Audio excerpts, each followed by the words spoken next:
tayo hanggang June 18. Or June 18 at 11:59 p.m. na lang ang botohan natin. Yes, natandaan niyo ba yun? Kailan yung deadline? Ilang votes per day?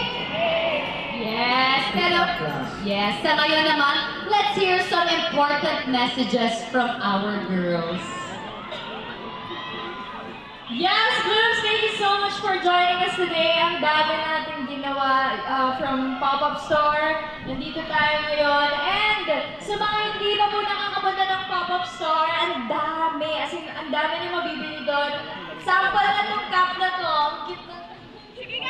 Yes, pwede kayo bumili ng mga merch doon. And mas makikita niyo sila ng malapitan na nakahawakan niyo sila doon. Hindi na tayo online lang. So, yes, thank you so much, Bloom. Sana after nito, may magawa pa kayo after.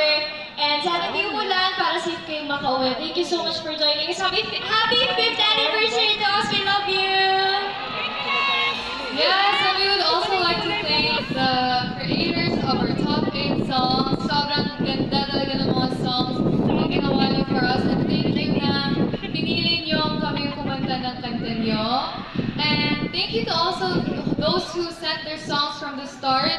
I'm sure hindi yun yung ending niyo. I'm sure madami pang malayo pa ang future niyo pagdating sa songwriting. Yes! And yun lang. Yun lang.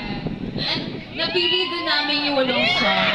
Ano na, yung LMK Love Potion, No Tomorrow, Pahinga, and Remember Us, kasi feel namin may distinct qualities talaga siya. Tsaka may kanya-kanya siyang personality, and that's what we love. Yes, and for sure, meron na po kayong mga kanya-kanyang favorites or bias dun sa mga songs. Kaya naman, please do help us choose kung alin sa kanila yung mapapasama sa top 4. Sa pamamagitan syempre ng boto nyo. Let's go!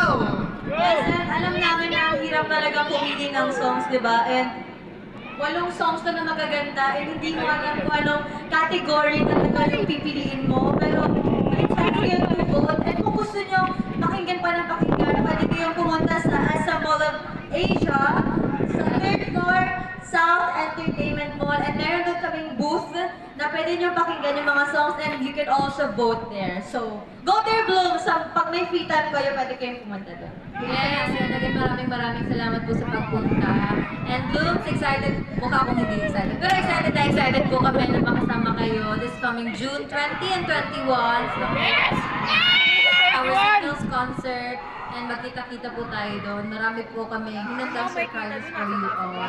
And sa Cebu din, sold out na sa Cebu Leg. Teka lang. Sold out na po ang day 1 sa MOA and then sa Cebu Leg. So, day 2 na lang. Magkita-kita tayo din later. So, yes.